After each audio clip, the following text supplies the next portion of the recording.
double, double toil and trouble. Some topics discussed may make people uncomfortable. For fair is foul and foul is fair. On this podcast, we will definitely swear. A lot. Now round the cauldron go, trigger warnings listed in the notes below. Thrice and once the hedge pig whined, the cocktails cry, it's time, it's time. By the pricking of my thumbs, something wicked this way comes. Maiden, mother, crone. Plot twist, we're all the crone. The stories aren't all made up and the points don't matter. Welcome listeners to The Weird Sisters, a podcast about the blurst and bizarre and all the things you are happier not knowing about.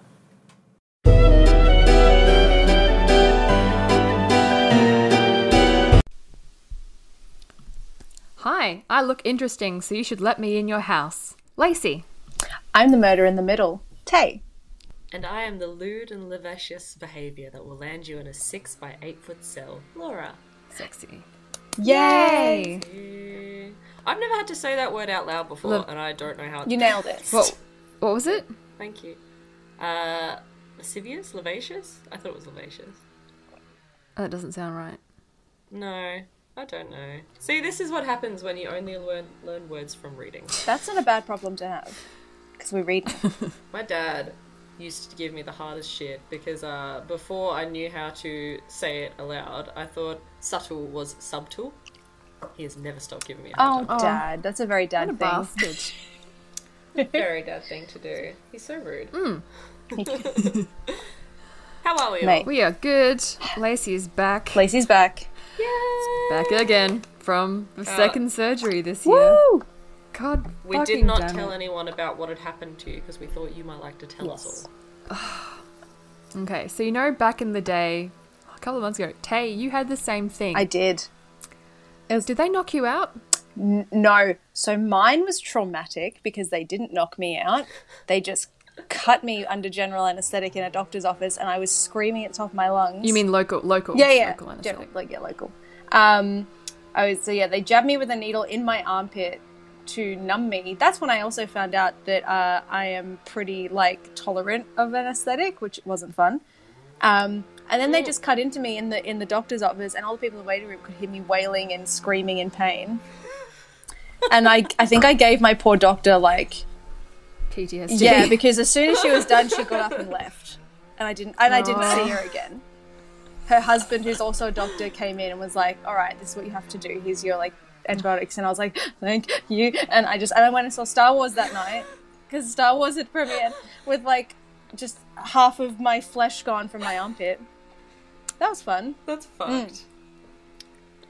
How did your experience go by comparison, Lacey? Oh my god. Can you hear it? There's somebody fucking starting to do loud gardening right now. Yep, I can hear that. That's okay. It fits Is in it with though? theme. Look! That chainsaw is on theme. On brand for us. I just wish he would stop. We're also very ad hoc, so it's cool. Yeah. So, Tay is actually at my place tonight. I am. But in a separate room. so that we can get the sound quality. And we haven't had anything to eat. We've just Uber Eats some little fat lamb. Yes. So the major food potentially, that's why Laura's going last, because potentially Tay and I will no longer be able to speak. That's all right. And also because, as per usual, I have to put a warning. Oh, on yes. Yeah. It's not a gore warning this time. Would it be an Just episode of this pod without a verbal warning? A verbal warning for Laura's terrible fucking stories. No, what's wrong with me, alright? You don't Someone know dropped me either. on the head. It's alright. That's all I can The people that listen to this Don't blame your podcast, parents for what you've become. they know what they signed up for. Exactly. It's their fault. Oh yes, okay. So I had surgery. I had a little auxiliary lumpy underneath my armpit that decided. You had two. I had two. Yes. What I did is I dry shaved under my armpit because my armpits were looking fairly feminist at the time, and I was going out. Needed to get it going and rejoin society, and it gave me blood poisoning. I got a fever and I was getting a bit confused and I was shaking and I couldn't decide if I was hot or cold. I went to the GP. I was like, because I was like, fuck, they're going to cut me open. I know this.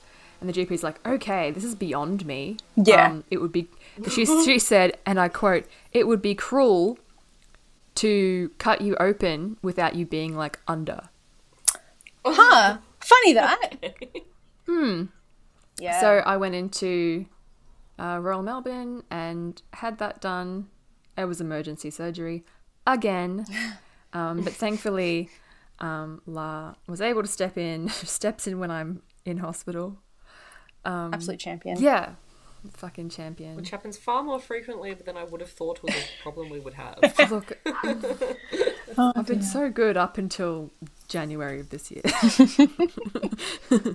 fine. It's fine. It's fine. Well, I'm glad you're better. And that you didn't get carried off by an armpit lump. Yeah. Which is very Black Plague and very, again, on brand. Is it a bubo? Bubo? Yes. Yeah. You get them in the groin and your Yeah. armpits. Sexy. Mine Well, was a lipoma, which is a not a lymphoma. That's cancerous. A lipoma, so it's a massive fat that's just grown there, like it's just fatty tissue. oh, so it's just like jubbly stuff inside. It's not like toxic waste. Yeah, so they were like, Mine. oh, this is like a cyst, we gotta get this out. It's like an ingrown hair. I'm like, yeah, that's fine. So they thought, oh yeah, we'll do a little nick and we'll drain it. And then they had to keep cutting and like, this thing goes deep. And that's why they were like digging around in there. They should have sent you to hospital. They sent me for another one, but then it ended up, I went back for my checkup. They're like, oh, you actually don't have anything else left in there. Let's just not do that for you. And I'm like, thank you. Thank you for not sending me back under the knife. Yeah. 1 second, I'm very sorry. My parents' puppy dog is yelling. One moment. That is okay. Freddie! Shh! Keep Please it leave in. that Keep in. it in. Please leave that in. That was really funny. Freddie! Oh, Freddie. I just made way more noise than the dog did, didn't I? It's fine. It was He's very funny. cute. He's very, very cute. There's now like a horde of small fluffy dogs that because my parents got one. And then Yes. my auntie saw it and burst into tears and also got one. And then my little poodle. sister, yes, Yes. a very tiny toy poodle. And then my sister saw one and burst into tears and got one. And my cousin also has one as well. So we have Freddie, Charlie, Hazelnut, and Levi. Hazelnut.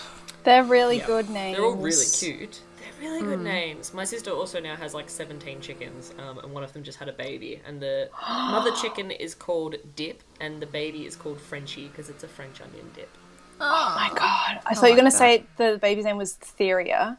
Like diphtheria. And I was like, that Diphtheria. is so good. But also, French onion dip is also very good. I Yeah, like Frenchie the hen is a cute name. yeah, I know. It's very sweet. Cute. She's so Beauty cute. school dropout. Go Yes. back to high school. Great fucking movie. Fuck, I hate Greece. I love Unpopular Greece. opinion. I've been in Greece 3 times. She's lived Can't- it. Well, that's Can't- because you're a fucking drama person. I've lived it. I An can't do Greece actor. anymore. Ooh, I just flipped my fingertip end off a little bit, and that really hurt. All right, we have to share your spooky medical right. story. I am a dickhead who was trying to peel an orange, and I also peeled the end of my finger off. It was It's great. Pictures on talking. Instagram. There's a lid. Ooh. There is a lid, and part of my nail is part of the lid as well. I'm no longer allowed to operate a fruit peeler at work. That's fine. It's fine. That's fine. It just bled a lot. It was very gross. I had to throw out a whole bunch of cocktails that I'd started making because I pissed blood into them by accident. I would Mate, have still charge drank your extra. cocktail. Would you drink my blood cocktail? Yeah. I want to ask everyone that. I Make wanna me a poll. powerful. Would you drink my blood cocktail? Phone in at home. Would you Check out drink Laura's Instagram. blood cocktail? It's a little bit on theme for one of my stories, so we'll get there. Okay. Yeah, let's get back to the actual fucking podcast, shall we? Yeah, and Yes. talking about all our many, many wounds that we've got this week. Oh, but tell wounds us. are fun. This Who's is this our anniversary? It is. It is the anniversary. It is exactly a year that we started our podcast, and I only know that because Facebook reminded me with a memory. Yay! Good on you for So- sticking around, champs. Well done, episode 26. Yes. Amazing. Technically 27 because we have an episode 0, but who's counting? Who's counting? You, apparently. You know that. You counted the episode 0. So, in Christmas theme, this is about imposters. Because of Santa. You sound real sure about what you're saying there. Yeah. Shopping centre Santas. Shopping Imposters, centre a lot Santas. of them. How's that working with COVID? Are people still bringing their children to sit on old men's laps? No, they sit 6 feet away on a chair. You Dude, kidding? the photos look so weird. I'm not kidding. I swear to God. That's Do you hilarious. think they'd at least figure Yeah. out like a perspective thing like they did in Lord of the Rings and be like, okay, so put the kid real close and put Yeah. Santa real far back so then it looks like Santa's sitting on the kid's lap. Wouldn't you just have No. like one of those like big shield things like they have at Woolies now to like Yeah, and then shop it protect out. Yeah, Oh yeah, put Santa in a Perspex box. Like the Pope. Yeah. like the Pope Mobile. Yes. Yeah, we have that sleigh thing he has. You know, There's so many missed opportunities that I'm just really disappointed in Coles and Woolies for their bullshit because I think they're usually the sponsors of the Santas, aren't they? I don't know. Usually. I have no Salvation Army idea. or something like that. One of them is. Anyway, here's the story. me. It's me. Okay. All right, hang on.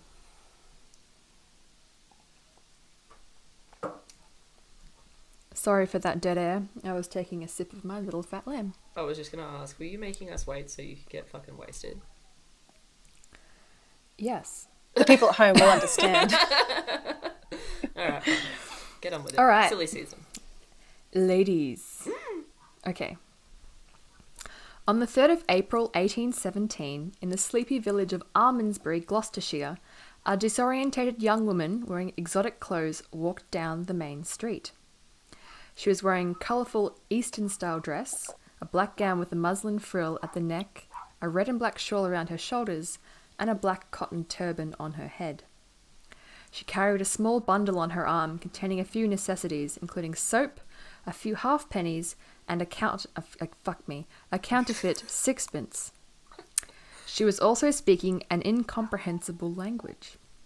The villagers watched as the woman in her mid-20s knocked on the door of a cottage, the home of the village cobbler. She uttered strange words to the owners. She spoke in a language that no one could understand, but by her signs, the cobbler realized that she was asking for food and shelter. Given some bread and milk, she also mimed that she wanted to sleep. However, the cobbler's wife was not happy about admitting a stranger into her house, and so she was taken to Mr. Hill, who was, this is the best, job title, the overseer of the poor.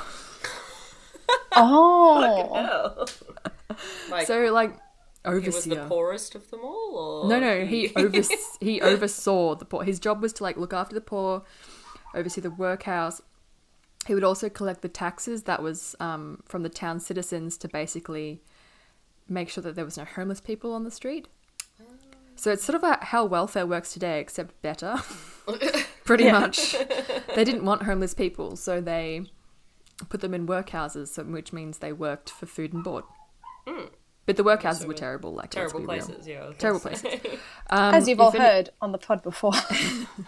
If anybody needs a historical reference, 1817 is we're in prime Jane Austen years, okay? That's the kind of shit we're working with. Oh, Mr. thank you. Darcy would be in this town, allegedly. Okay, cool. So that's...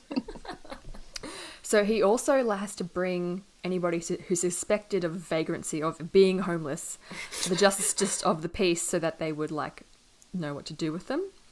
So Mr. Hill took the woman to Knoll Park House, which is the home of Samuel Worrell, the town clerk and magistrate. And he was also the town clerk of Bristol, so a huge area, very prestigious. Being kindly people, he and his wife, Elizabeth, gave the woman hospitality and tried to discover more about her background, but to no avail. The magistrate was a very important man, and he was also at the same time trying to start up his own bank. So he couldn't really have a random homeless girl with a counterfeit coin in her pocket stay at his house, even if she was breathtakingly beautiful with her black hair and dark eyes. Oh. However, Sexy.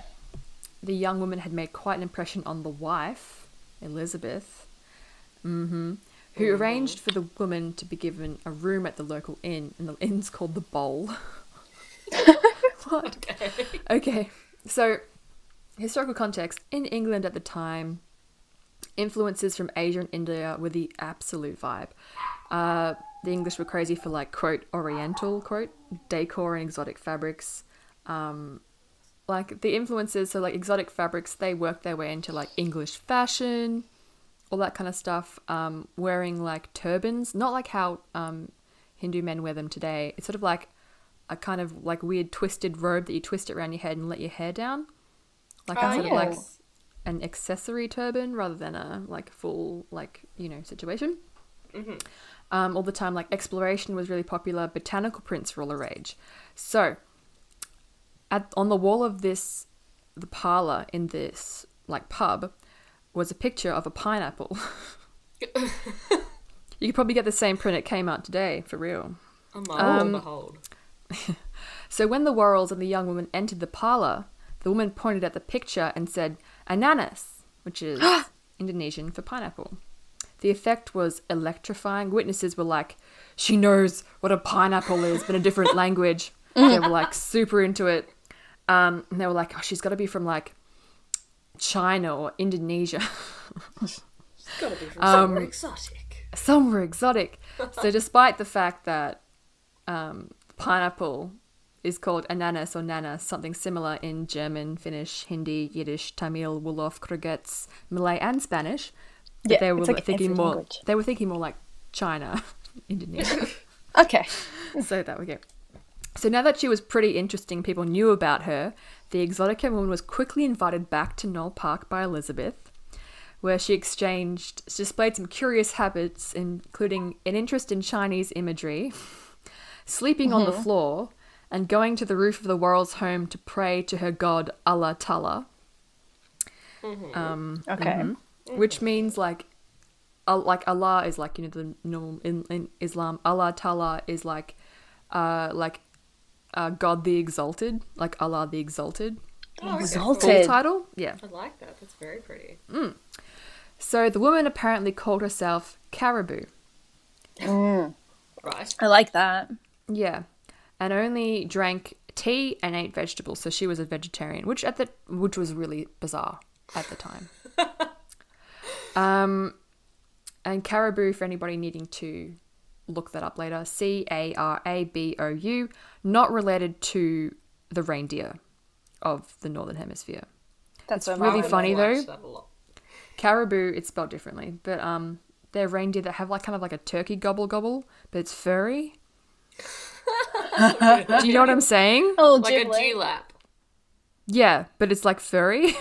It's so weird. Rabbits kind of have not A really. gobble gobble. Well, they have, like, big chests that when they, like, sit down, they, like, turn into, like, a big pillow. Yeah, rest their chin on That's them. what Thumper had in Bambi. Yeah, exactly. And some rabbits have, like, mad ones. So Mr. Worrell was still, like, unsure, and he declared that the lady is a beggar and should be taken to Bristol and tried for vagrancy. I love that that's, like, something that you don't have a home, so now you're a criminal. It's like how you used to be able to get arrested for being ugly.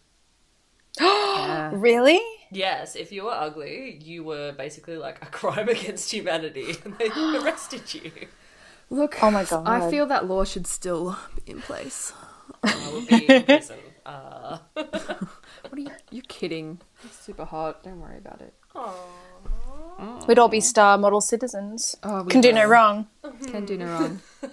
Anyway, Princess Caribou was taken to Bristol and examined by the mayor, and then went to St. Peter's Hospital, which cared for vagrants. So you would charge for being a vagrant, but then they also took care of you. I don't know. He found her to be well nourished, but had several marks on the back of her head underneath her hairline. Oh, fuck you, gardening man. However, she caused so many problems at the hospital because she didn't speak a word of English that she was popped back into the Worrells' care. Oh my God, fuck you, gardening man. Not speaking English, that's a problem. Okay. We're having many sound difficulties today. So after around 10 days, Princess Caribou was introduced to a Portuguese sailor, Manuel Inesio. They called him Inez because Manuel Inesio was too foreign for them. So he could apparently... Too hard to say. I know. Apparently, he could understand her language. He translated her very romantic story. The woman claimed to be Princess Caribou of Javasu, an island in the Indian Ocean, who had been kidnapped from her home by pirates and was held captive on their ship. She claimed to escape by jumping overboard into the Bristol Channel and swimming ashore. It's quite a Brave sexy story. So by now, the word spread of a very attractive foreign stranger. Curious members of the society came to visit the woman now known as Princess Caribou. She was, this is really good for the Worrells, because they began to gain more influence in society, and the more they entertained and they had Princess Caribou, people would come and see her. So he began making lots of big connections to help with his bank. So for 10 weeks, Princess Caribou danced exotically, which means probably sexily, for the magistrate's friends. She used a bow and arrow, and she fenced. She even swam naked in the lake. Oh no. She would also write in a series of strange letters that kind of look like a cross between Arabic, Japanese katakana, and the little scribbles you do on the corner of your page when the pen isn't working. You know what I mean? Yep, I know exactly. I can see it. You go to Officeworks and see the little pad that people test pens on. That's exactly what her writing looks like. So she was becoming something of celebrity. She acquired exotic clothing, which sort of means more Eastern dress. She had her portrait painted and even had a ball held in Bath in her honour, which is fucking huge. Wow. Crazy huge.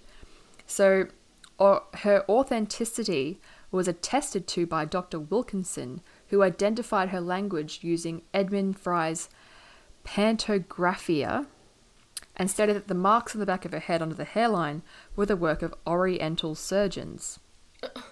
Newspapers even published stories about Princess Caribou's adventure, bringing her to national acclaim.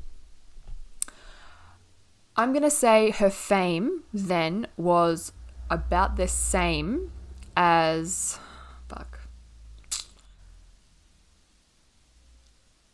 Are we talking One Direction? Or are we talking No, we're not talking One... We're not talking One Direction. I'm going to say Nigella, a household name. Okay. I love vaguely know who that Nigella. is. Okay? In the UK, Nigella's really big. She's a beautiful TV chef who has big old titties. Big old titties. Big The old most titties. beautiful Is eyes. that she makes a lot of innuendos. Oh, yeah. It's beautiful. She leans I love into it. She's a pleasure to watch. Okay. But a boarding house keeper called Mrs. Neal recognised Princess Caribou from the picture in the Bristol Journal, and she had provided Princess Caribou with lodgings 6 months earlier. Oh. So Mrs. Neal confronted Princess Caribou, who at that point had no trouble speaking English. Her ruse, after 10 which had weeks gone on of for it. 3 months and captivated a nation, was over. It transpired that the self-styled princess was really Mary Wilcox, who came from Witheridge in Devon. She was no princess, but a daughter of a cobbler. Oh. And she had just been a servant girl, but that had found herself out of a home and had no place to stay. So she adopted the disguise in the hope that it would make her more interesting and she would find a position as exotic servants were sought after. Oh. Because again, with the huge Eastern influence at the time. So Mr. Worrell around the same time also received words from academics about Caribou's native script, which he'd asked her to write down. He'd sent it off to Oxford University for examination. And the academics described it as a, quote, humbug language, quote, and treated his whole thing as a joke. And that's why they didn't get back to him, because they were like, this guy's taking the piss. Oh, shit.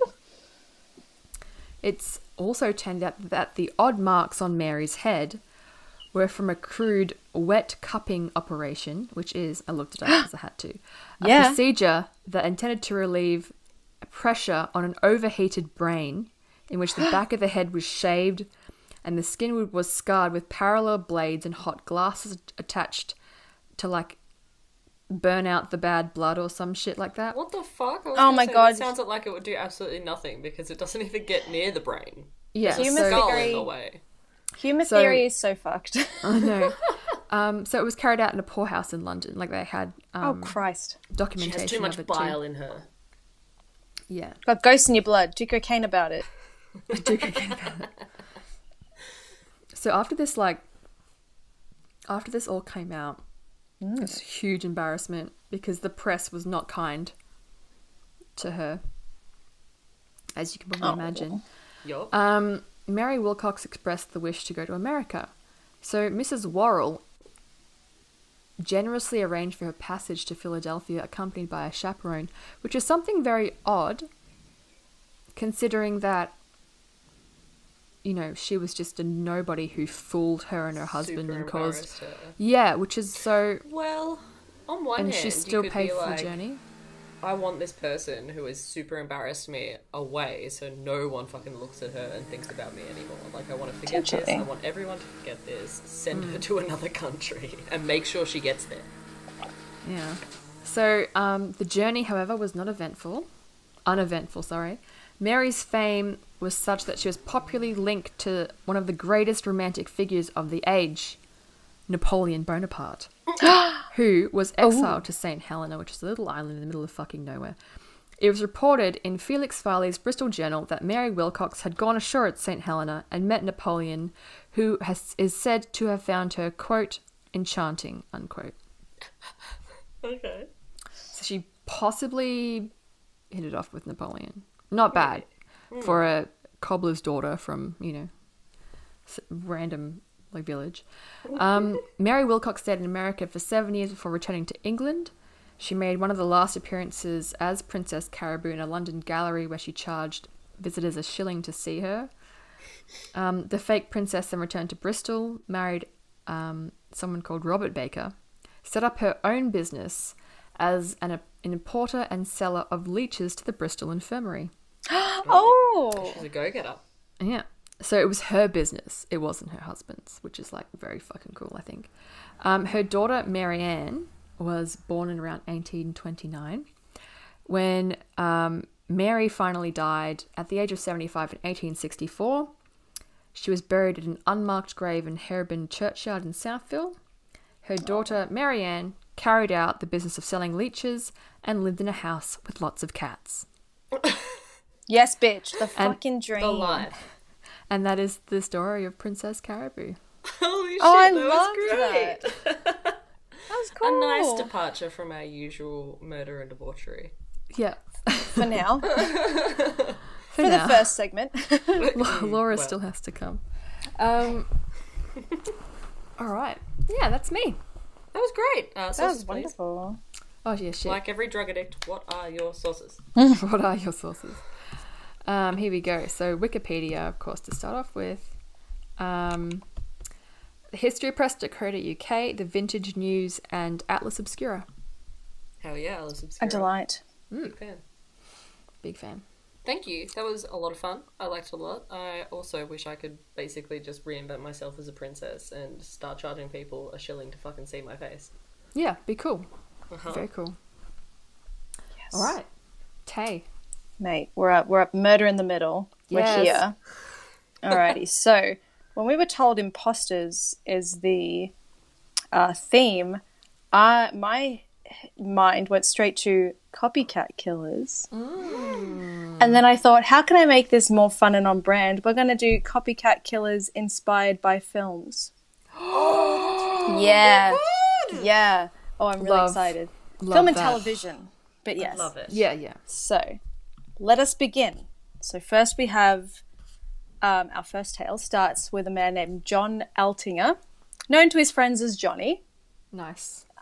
So this happened in 2008. He told his friends he was supposed to meet a woman he had been chatting to on Plenty of Fish. It's like, hey guys, this is where I'm going. I've met this woman. She seems really nice. Just keep an eye out for me. See you tomorrow. On the 10th of October, he goes missing. Oh god. And Johnny's friends instantly know something's up. What the fuck's going on?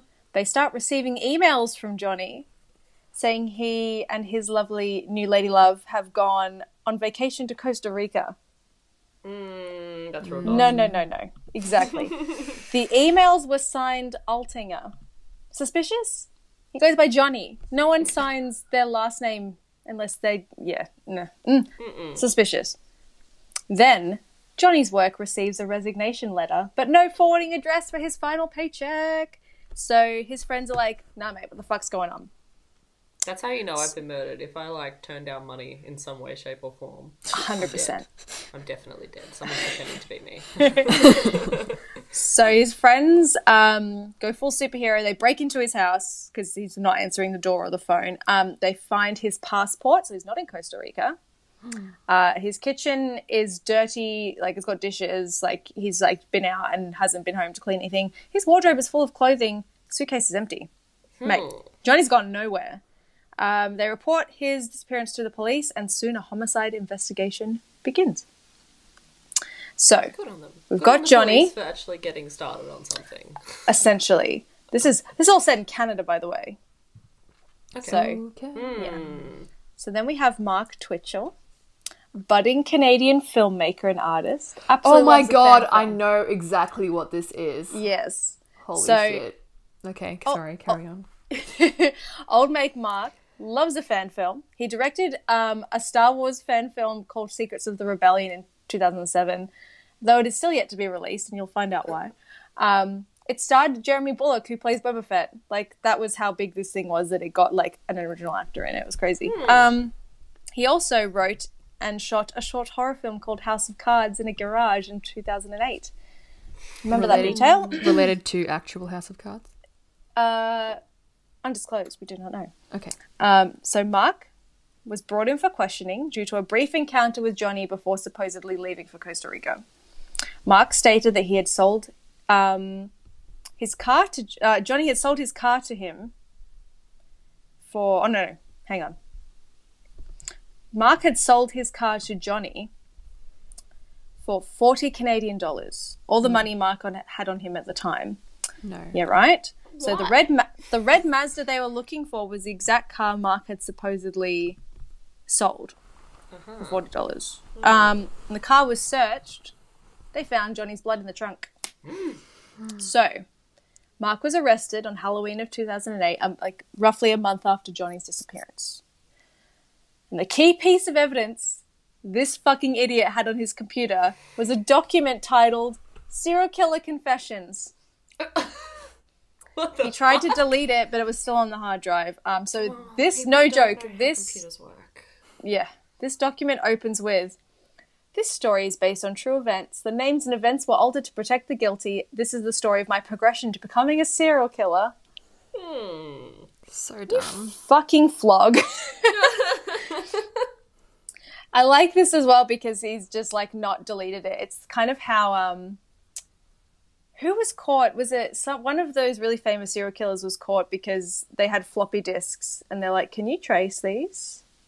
Or was it a call? Was it BTK? Was it how he was caught? Right. I know Yes. what you mean. It's also how I found out my ex-boyfriend was cheating on me. Floppy Oh, disks. you fucking flog. Fucking idiots. Alrighty. Now, the document pretty much detailed the failed attempt at Mark's first victim, named Giles Tetrold, as well as the method of his crimes, including the fake Plenty of Fish profiles, the garage he used to lure his victims into. Remember the horror film earlier? Yeah. And how he dismembered and disposed of the bodies. So Mark was sentenced in 2011. It's a couple of years later, with life in prison, 25 years served before parole eligibility. Yes. Now, this episode is about imposters, and I have chosen these stories because they're copycats. And Mark was quite fascinated with the TV show Dexter. Of course. Yes. Oh, God. Supposedly he was inspired by the red-headed serial killer. The confessional document and all the other documents on his computer, one specifically titled A Profile of a Psychopath, which was banned from trial, held the same, like, inner monologue confessional nature of the Dexter TV show. Have either of you ever read the first book of that or any of the books? No. No, I want to. Fuck, it's weird. It's read weird? the very first one, and it's very men writing women. For a Oh, start. yay. Yeah, because the Dexter is like obsessed with his sister. And He very is. sexually obsessed with her from like page 1. He describes her tits before anything else, I'm pretty sure. Oh dear. Because in the show, don't they end up fucking? I think it very late in the show, there's like a Yeah. whole thing about their incestuous, like an implied love. I don't remember. I didn't watch the very end of it because I was like, this is going off the rails. Yeah. But neither it's did I. very present in book 1. Oh dear. Right from the get-go. Right from Well, the get-go. In 2013, Mark bought a TV for his cell and said he was very excited to catch up on all the episodes of Dexter he had missed since his sentence. Good for him. So that's our first story. Little quick one. Bloody Mark, you flog. Alrighty. What a dickhead. Yes. Now we've got our second copycat. We have a nice guy named, now bless him, I tried to pronounce it. I'm going to call him Terry. Okay. Terry Jaradin, 24-year-old Belgian lorry driver, all-around nice guy, had a weird obsession with his neighbour's 15-year-old daughter, Alison. All of that sounds bad. Yes, so Alison had stopped by Terry's house to drop off some videotape she had borrowed and just have a general chat with him. And they started talking, and Terry began to flirt, little this, little that. He is almost 10 years older than her. She is a minor, so big old red flags. And he begins to advance upon her. Yikes. So Alison is like, oh, no. No, thank you. Terry leaves the room, returns in a ghost face scream mask and a giant kitchen knife and stabs her to death 30 times in her torso. Oh my god. Just grabs her by the mouth and goes ham on her. And he tore open her left side, so she's just falling out of herself. Holy fuck. That's exactly what happened with the first murder of Scream. Yeah. The attack was so brutal that it's just like this whole town was just like absolutely dumbfounded by it. It's just insane. And after poor Alison had died, he laid her body on the bed, placed a rose in her hand, and called his father to confess. I fucked up. And Terry then confessed that the murder was premeditated and was inspired by the Scream films.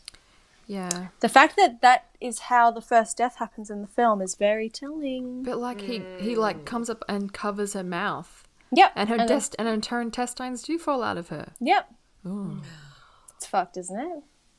He just said it was premeditated. He planned it. That's fucked. It's fucked. That poor girl. Yes. There was a narrative floating around after the fact that Alison was in love with him, and her parents are like, please don't say that. She was brutally murdered by this man. She wasn't. Yeah, exactly. Don't fuck off. Fuck off. Why would you say 100%. that? It's bullshit. She's 15. Right? 15. Ridiculous. Anyway, here is my last narrative, because we've got a lightning round here, and it's been very fun, but this one is excellent. All right, so preface with this, I love Interview with a Vampire. It's one of my favourite movies. So good. 100%.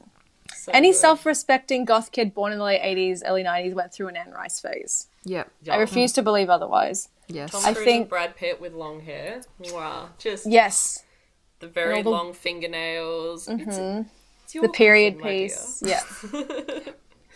I think most of us have a weird supernatural phase in our adolescence. Either it's dragons, it's vampires, it's ancient Egyptian, like deities, whatever. Fairies. Who the fuck yeah. had that face? I was all three. Yeah, Oh, I really? loved all of them. I was Yeah. really obsessed with the Egyptology books, the Yeah. ghost and hauntings books, the vampire books. They were all great. Me too. I absolutely frothed the Vampire Chronicles. I still do, to be honest. And the two movies are mwah. Queen of the Defined my Damned. teenage years. Yes. R.I.P. Elia. Yes. 100%. Period costumes and the soundtrack by Korn. Like, need I say more? Oh, just- Deftones. Yeah. That Changing Deftone, the that House of scene with Flies. that Deftone song is just sexual awakening. Anyway. Anyway. So I found a dude who took it a little too far. Homeboy took it so fucking far. So Daniel Sterling and his girlfriend Lisa went to see Interview with a Vampire at the cinema. Also, by the way, remember the cinema? Remember going to the movies? I love the movies. I miss it so much. I miss the movies too. Last movie I saw at the cinema, Sonic the Hedgehog. I would like to have that be different, please. Thank you. Yeah, let's change that. Let's just nerf that from Yes. my memory. get that out of there. So Daniel took Lisa to see this cinematic masterpiece on November 17th, 1994. And then he just fucking stabs her. What the fuck? Dude, he stabs her so much. Dude, Yeah. So much stabbing. So after the movies, that like early morning that night, Lisa wakes up and Daniel is standing over her. It's about 3 a.m. And she's like, "What are you doing? You weirdo, get back to bed." And he said, quote, "I'm going to kill you and I'm going to drink your blood." Nice. But it's just a joke, right? No. He stabs her in the chest 9 times with a serrated knife. What the fuck? Yeah. Lisa lives. After extensive blood loss and 2 weeks in intensive care, she lives. What good, Yes. Lisa. Good for you. 100%. But I'm Tough very bitch queen. miserable at what happened. Yeah. So Daniel was arrested, charged with attempted murder in the first degree, aggravated mayhem, regular mayhem, battery, assault, and domestic violence. Regular Daniel. mayhem. Regular mayhem. I didn't know you could Yes. be charged with that. Right? His attorney argued that he was unwell mentally, his dark childhood touched by suicide, and he grew up manic depressive. That was like justifying it. When questioned, Daniel said, "I was influenced by the movie. I enjoyed the movie, but I cannot sit here and blame the movie." Mate, Fair. we blame you. We blame you. Yeah. You stabbed your girlfriend. Did he drink the blood? I don't know. I don't know if he got that far. Oh, But he God. wailed on her with a serrated knife. It was insane. That's fucked up. Yes. I like it. I mean, I don't like it, but I enjoyed listening to you tell me that story. Right? I just thought, like, I'll just do, like, a little, like, you know, when you're at the pub, you're like, "When he's something fucked?" And everyone's like, "Yeah. I got 3 for you." Anyway, my loves, I've got some sauces for you. Oh, they were really good. Thank you. Yeah, Saucy sauces. just nice and quick ones. So I've got good old Wiki, CBS News, How Stuff Works, The Guardian, HistoryCollection.com, and there was one more. I think it was, what's the list one, Lacey, that you Listicle? Listicle. cracked? No? Atlas Obscura. It's the really spooky one. Ranker. Oh, Ranker. Yes. And there we have it. Yeah. Thank you. Fuck yeah. You're welcome. That was great. I particularly like the interview with the vampire one. I've never heard of them. I don't know. I haven't heard of any of them. Oh, It was really fun to do more research. Mark Twitchell. Mm-hmm. Oh. If anybody wants to deep dive into that, Oh, yeah. it's so funny because he had attempts at killing other people. Really? Yeah. And I mean, like, so he's trying to make a movie, so he filmed and it. there was one guy that was like so embarrassed about this whole fucking thing that he didn't tell anyone.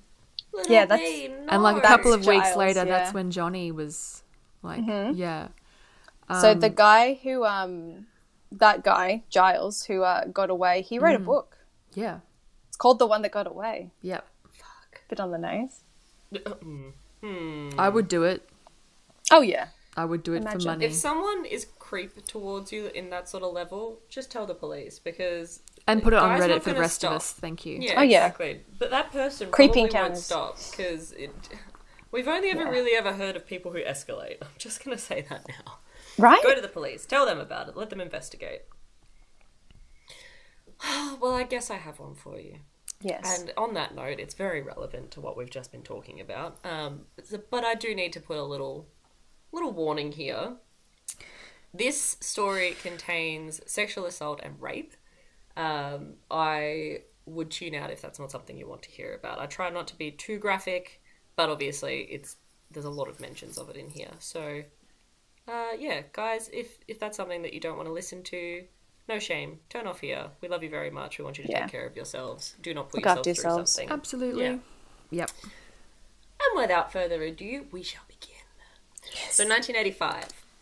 In Fort Lauderdale, America, a woman receives a call from a man. He's whispering desperately for help into the phone. Horrified and trying madly to think of who would call her for help, the woman realizes the voice sounds sort of like her husband.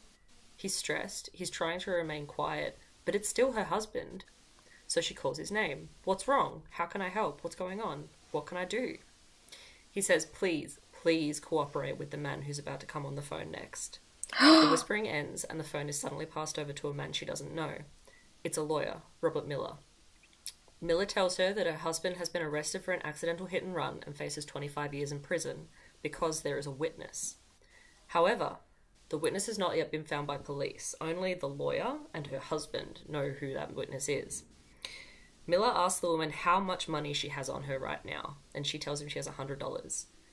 The lawyer, Robert, convinces her that she can bribe the witness to remain quiet and her husband will be released. He tells her to dress provocatively and to bring the money to the Howard Johnson Hotel. When she arrives, the witness takes the money and makes aggressive sexual advances upon her. Out of fear that her husband will be jailed unless she allows it, she doesn't resist. So after she's been raped, the witness takes the money and he leaves. Now, the attorney, Robert Miller, the witness, and the man she thought was her husband are all the same person. Fuck! Holy shit. Holy shit, yeah. Holy exactly. shit. It's fucked. This story is really fucked up. So... Thank you for telling us about it. Yeah. Well, look, when we talked about making a podcast together, Yes. I just would like to remind you what we discussed and what were the parameters of the stories we wanted to tell each other.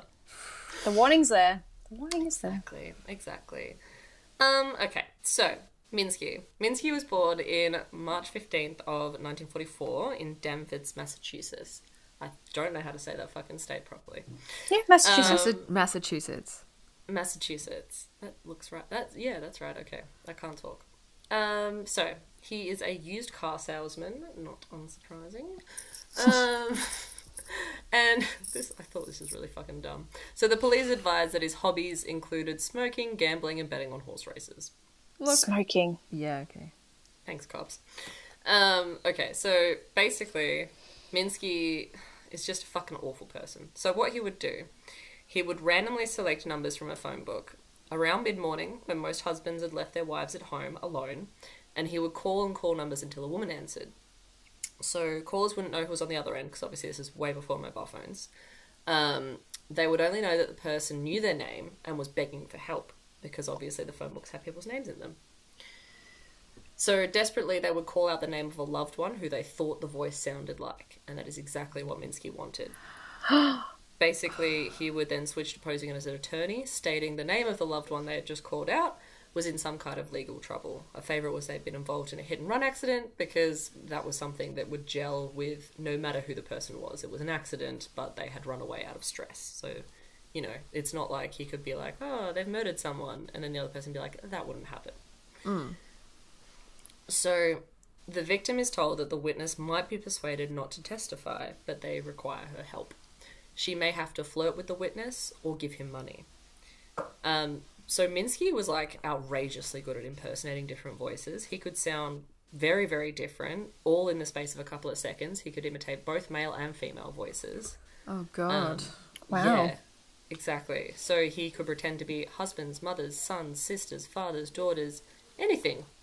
And he would cry and whisper, which also distorts voices. Like, if you have you've got someone that you know very well and you've heard them cry, they obviously sound quite different to how they just talk normally. Yes. But he would cry and whisper, if you love me, you'll listen to the attorney. Ooh. It's fucking awful. So this is actually a variation of the Spanish prisoner confidence trick. Do either of you know about this?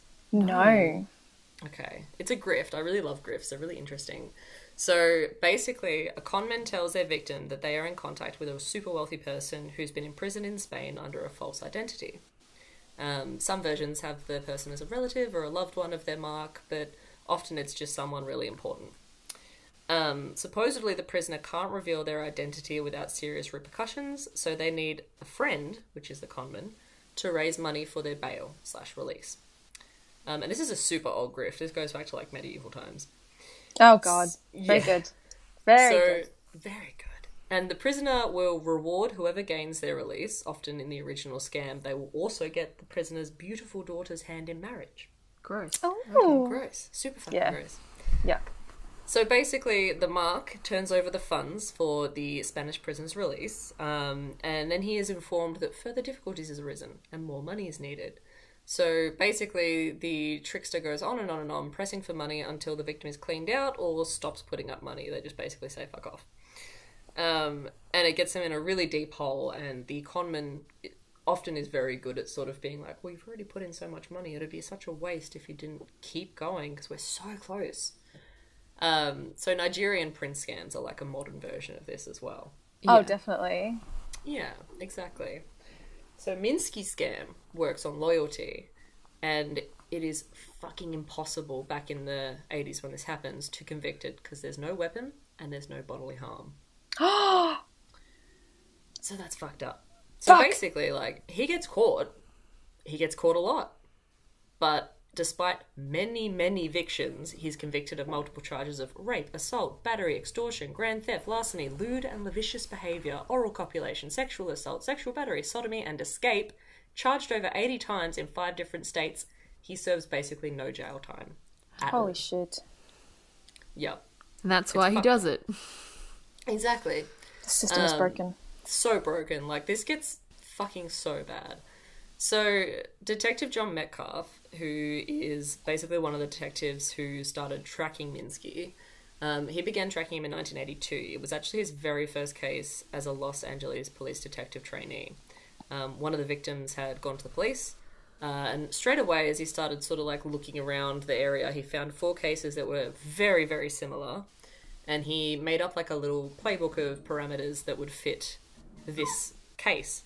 He found hundreds upon hundreds of women who'd had this happen to them across California, Florida, Georgia, Massachusetts, North Carolina, Pennsylvania, Virginia, and Washington.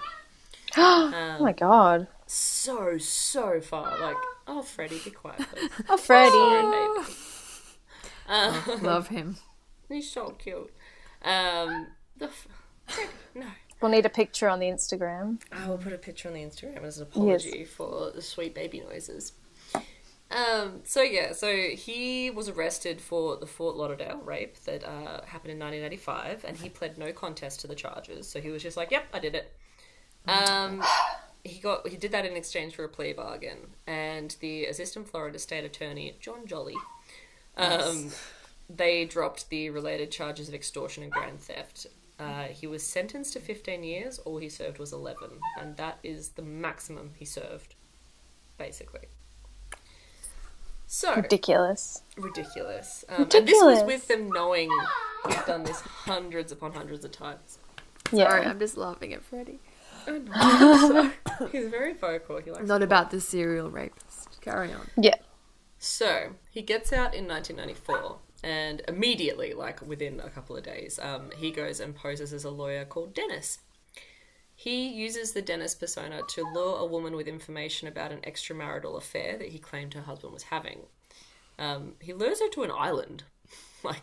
An island? An island. Plum Island. And then he beat her with a plank. Fucking hell. Yep. And then raped her. Later, he denied all involvement in the rape when questioned about it by our hero, John Metcalf. But yeah, nothing happened. He never got done for anything for that one. So this is fucked up, but basically, Minsky always asked his victims to rate their looks on a scale of 1 to 10. Oh, no. Yeah. Oh. He's fucking disgusting. He's just an awful, awful man. So victims describe Minsky as balding and foul-smelling, a chain smoker who always looked around nervously. Foul smelling. That's disgusting. That's gross. No, please. No, please. So then December 7th, 1996, Minsky was arrested in Boston, Massachusetts, and charged with 3 counts of each attempted extortion and assault, and 1 count of failing to register as a sex offender, because he is. He'd been witnessed by a detective, a guy named William Hartford, standing at a payphone for an hour with a bag of dimes, just going through the phone book and randomly calling women in the area. That's so fucked up. It's so fucked up, dude. And he ran when the detective approached and was chased through the city into a subway before finally being caught. He was released 18 months later. He skipped out on probation and failed again to register as a sex offender.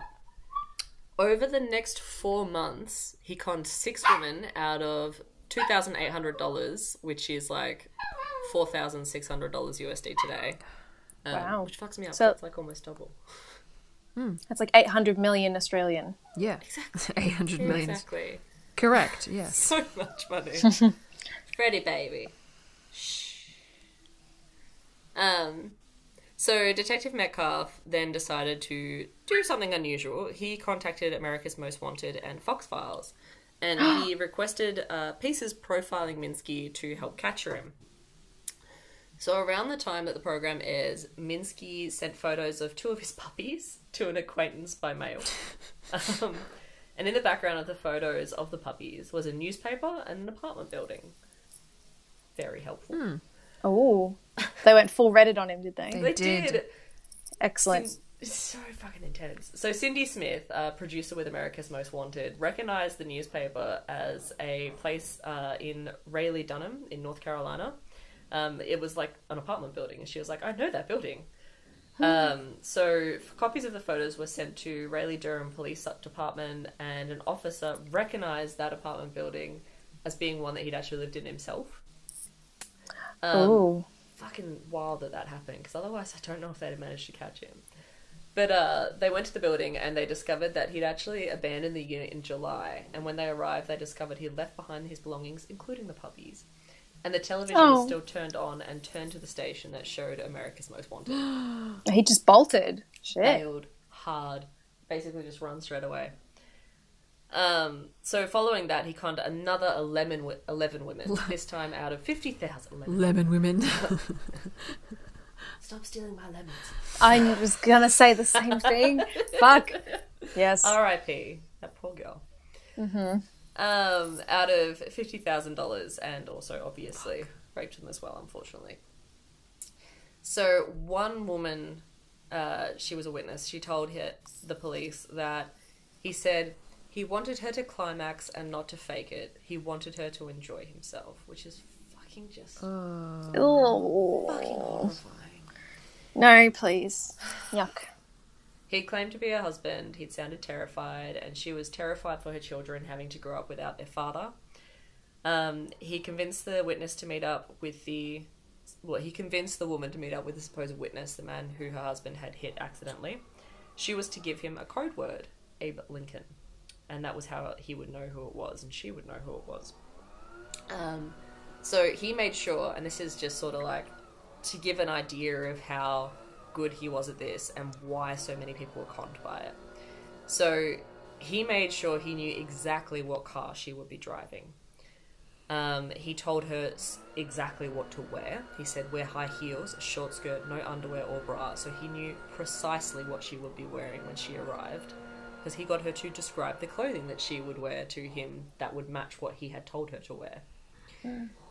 So when she arrived, he saw the car, he saw what she was wearing, and he was like, that's her, and will get into the car straight away so that she would never be able to stop and think, this sounds dodgy as fuck.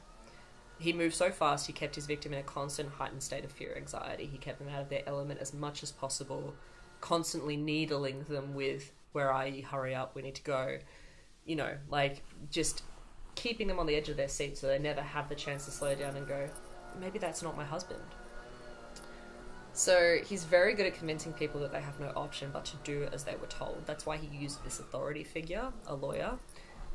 He used the lawyer as though they had seen cases exactly like the one their loved one was facing, and that it always ended badly. There was too much evidence, there was a judge who had it out for hit and runs, etc., unless they did what he told them.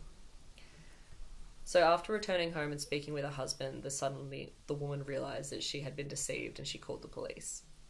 She said that she felt so ridiculous about getting conned into this thing she almost never called. Oh, and imagine all the women who never called. There's got to be more. Exactly. So if we know that there are hundreds of cases that have been reported, how many fucking times did he do this? How many people's lives did he destroy with this con? God, it's sickening, isn't it? It's fucked up because for as little as like $100, and some people's like that's all they have. Exactly. That's fucked.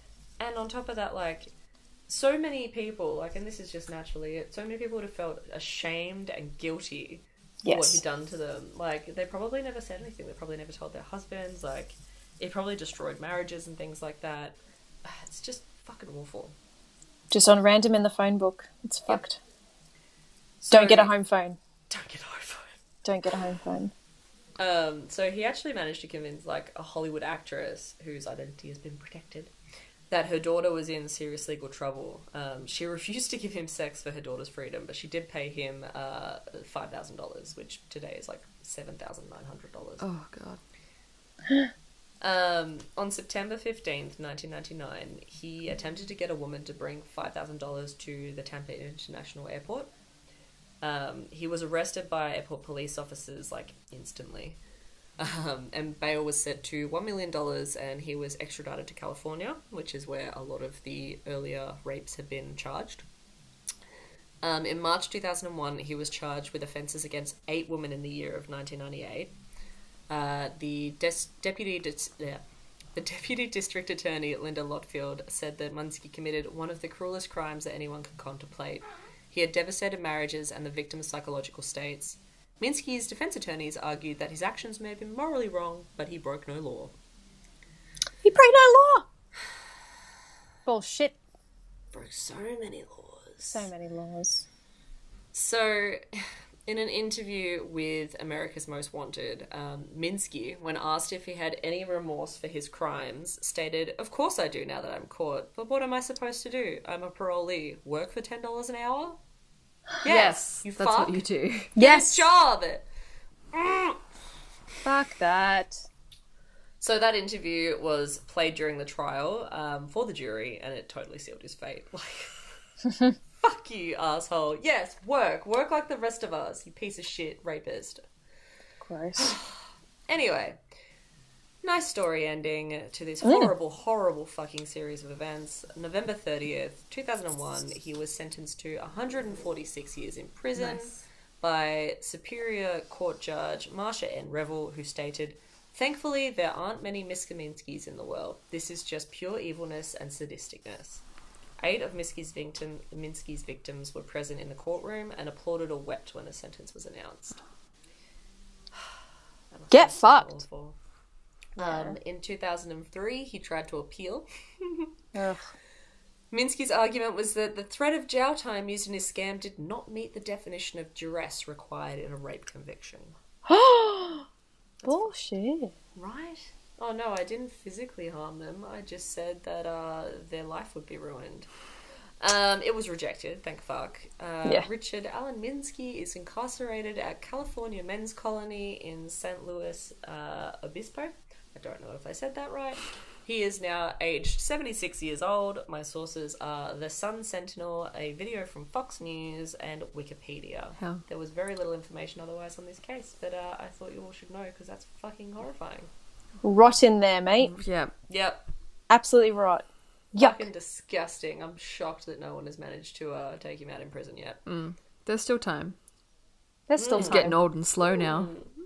We Can't live run in away. hope. Don't be an Alan Minsky. Yeah. Don't be be Richard. No. Get a landline. Don't get a landline. No, don't fuck. get a Yeah, landline. don't. That's the little Yeah. fat lamb talking now. Get a landline. Everyone should get a landline. No, please no. Get away from Thank that. you No wuckers, mate. very much. What an excellent episode. What an excellent wrap up for the year. We're taking a little bit of time off this month, listeners. Are we? Yes, this is our Yes. last episode for the Okay, year. yeah, sure. We will be back in January of 2021. Yes. Yee. Yeah. We're excited. Yes, we are excited. We hope you are too. We hope everyone has a wonderful holiday season, Coven, whatever you celebrate or don't. Yep. Yes. Happy Happy Yule, happy Yule. Kwanzaa, happy Christmas. I'm excited to say Hanukkah. Happy New Year because I'm ready to be fucking done with 2020. Guys, what if 2021's Imagine- like heaps worse? It might fucking say be. that. It could be heaps To be worse. fair, though, have you guys heard about this president curse with years ending in 0? No. No. Oh, God. Tell us. I've forgotten the name of it. I heard something about it on one of the top 10s videos that I was Oh, listening wonderful. to recently. Very good channel, by the way. So basically, there's a very weird coincidence of presidents that get elected in a year ending with a 0 dying within office. Well, he JFK? old too. Yes. JFK. Yes, exactly. Abe Lincoln. Yep. Exactly. I think there Holy was shit. one in recent memory, like the last couple 50 years or whatever, who had an attempted assassination and survived. I don't remember. Died much later in old age, but otherwise it's like quite astounding how many have passed away from this. Huh. Wow. So maybe it will be worse in 2021. Who fucking knows? Maybe Trump will come out of the White House and go, "You can't take it from me." He probably will. I wouldn't put it past him. He's gonna wear a fucking Superman t-shirt under his stupid suit, the stupid wrinkled Mandarin. Fuck you. Oh my god, him muttering to himself is very frightening. Oh god, just him in general. I love It's it. a bad time. Anyway, guys, let's go. I'm hungry. Yes. I need pizza. Wonderful. Okay. Happy end to 2020, guys. Merry everything. Marry me. Merry all the time. Fairly well. Let's go. We look forward to seeing you in the new year. You can find us still. We'll always be around social-wise. WeirdSisterPodcast.com. Same as on Instagram. You can find all of our links to our socials there. Leave us a review over the Christmas break. We would love that. That would make us so happy. Answer the poll on whether you drink my blood cocktail. I have to know. Would you drink the blood cocktail? I would. Yes. Yes. That's hot. It's a little sexy. It's a little sexy. We need to go because And with sexy. And with that, we leave you. Goodbye, my loves. Bye. Goodbye. Bye.